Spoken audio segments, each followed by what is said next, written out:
What's good? What's good? It's the one and only, but what do I know? Boxing coming back at y'all with another one, man. So we got Keyshawn Davis in Africa in the news. Africa, if you don't know, that's what we call him in the amateurs. His name is Richardson Hitchins. In the news, I'm gonna play a quick clip of what Africa had to say about Keyshawn, and then as you guys can see on the screen, this is his response. So let's go ahead and play the clip. Criticize your opponents, but then you look at other fighters, and I mean, you see who they fighting. I mean, you look at Keyshawn. You know that guys like fights like Keyshawn Davis. He fights a weight drain Lemos.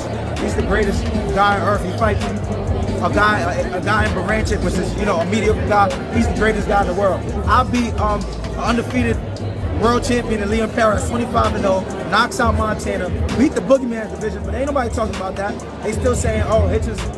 Now, as you can see, this is Keyshawn's response. It says, "It's your fault. Ain't nobody talking about you, bro. Why you keep bringing up me when I'm a main event in your city before you could even get there?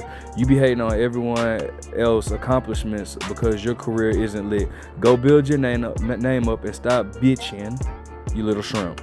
All right, so I wanted to go ahead and talk about this, man. First and foremost, that dude definitely just come off of hating, because first and foremost, y'all are not even in the same weight class. But if Keyshawn does move up to 140, I definitely have him beating Africa. All right, let's talk about something real quick. First, you say Keyshawn beat a weight drain Lemos. Now, of course, you want to target that fight, right? Of course, you want to target that fight because we all know that you put up a stinker against Lemos, right? And Keyshawn got him out of there, somebody that you couldn't get out of there. Now, here's the thing, though. Lemos was not weight drained when he fought Keyshawn. If you remember, Lemos weighed in at like 100 and what? He weigh in at, I want to say, what, 141? It was like 141 or 142 or something like that. So, dude, he weighed in at a whole nother weight class coming into that fight. So, how was he drained? He wasn't drained at all, bro. He would have been drained. I could see now if he would have tried to make 135, then he probably would have been drained. But he came in weighing his weight, and he paid the price for it. Both financially and in the ring. So, like, how do you sit here and try to make that excuse? There's no way you can say that Lemos was drained in that fight. But he came in overweight by like 6 pounds.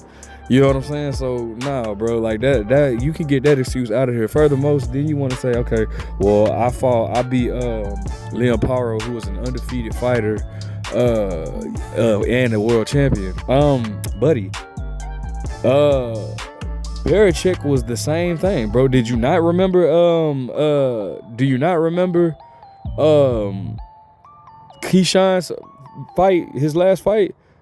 What's his name? Dizzy Belichick or whatever. He was undefeated and a world champion too. So, I mean, what are we saying here, bro?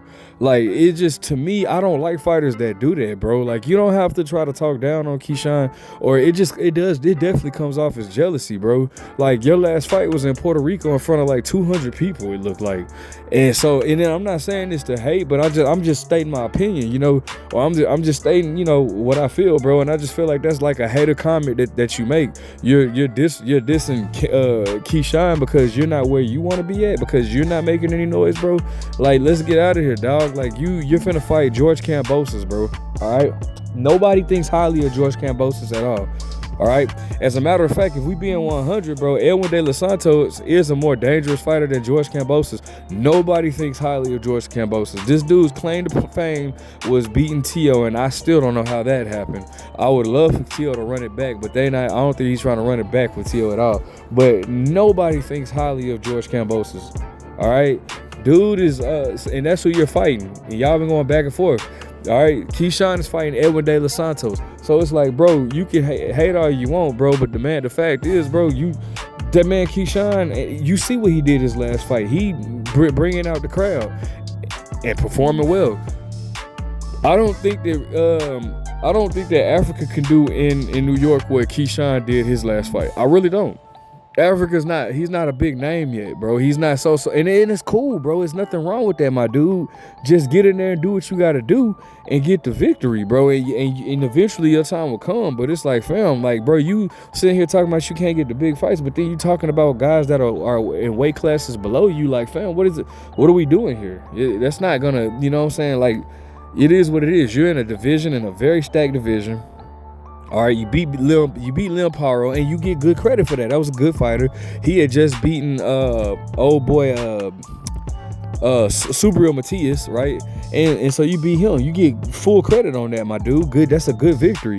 But all right, now, okay, it's time to let's keep the ball moving. George Kambosos is decent, but I mean nobody thinks highly of him. He's moving up to fight you. You know what I'm saying? So if you want to talk about people, killing themselves or whatnot, whatever, bro. George Kambosos is moving out. If I'm not mistaken, isn't George Kambosos coming off of a loss to Lomachenko, or did he? No, I think he fought. I think he fought. He did fight. I want to say he fought on the same night that I think Keith Thurman fought Jarvis, whatever his name is. I think he fought that night. So I didn't see it, but I think he did fight that night. But still though, bro, nobody cares about what George Kambosos has going on, bro. All right, you got a stacked division in front of you, bro. Let's focus on you. Focus on unifying. You want to fight Teofimo. I hope you get that fight. I'll be rooting for you if you get that fight or whatnot, but I don't think that you beat T.O. I'm just being honest. But hopefully you prove me wrong, bro. I would like to see you do well, bro, but this ain't the way to go, man. Don't be hating on these youngers because you're not where you want to be, bro. Get these fights, get the fights or whatnot. Make a name for yourself. People, and this is the thing, bro, that gets me, bro. These guys are not. They take the blueprint. They look at Floyd Mayweather. And they take the blueprint by protecting the old, but they don't actually put in the work that Floyd Mayweather put in. Floyd Mayweather was doing a lot of stuff to get his name out. He was doing interviews. He was doing. You remember when he was doing the WrestleMania with the Big Show or whatnot? Then he was doing Dancing with the Stars. He was on reality TV he didn't have a reality TV show, but he was like a guest appearance. I know he was like with Chili or whatnot. He was doing the stuff to get his name out there. He was putting in the work. These guys these up and coming fighters have to remember that, especially if you have the style of Africa, which is not fan friendly to the casual. Now I love the style. To somebody that appreciates the sweet science like I do and understands it, I love the style. But to the casual, you don't have the style nor the backing to get yourself out there. And in today's time, if Floyd Mayweather can do it back then without social media and the internet, in today's time, you really have no excuse, bro.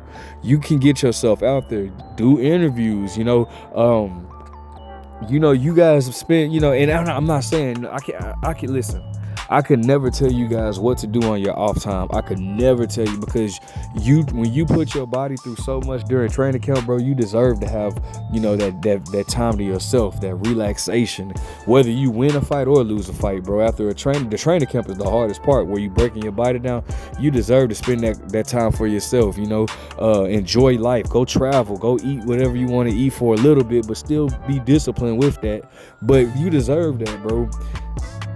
But here's the thing, at some point you're gonna have to sacrifice and get yourself out there. You're gonna have to make some type of sacrifice, whether it be time, whether it be free time, whether it be something's got to sacrifice, because you got to get yourself out there, bro. Do some appearances on TV shows or whatever you got to do to get yourself out there, bro. It's just no excuse. But hating on the next man because you're not where you want to be and you're not selling out fights or selling out or whatever, your fights are not being talked about, bro. That ain't the way to go by it.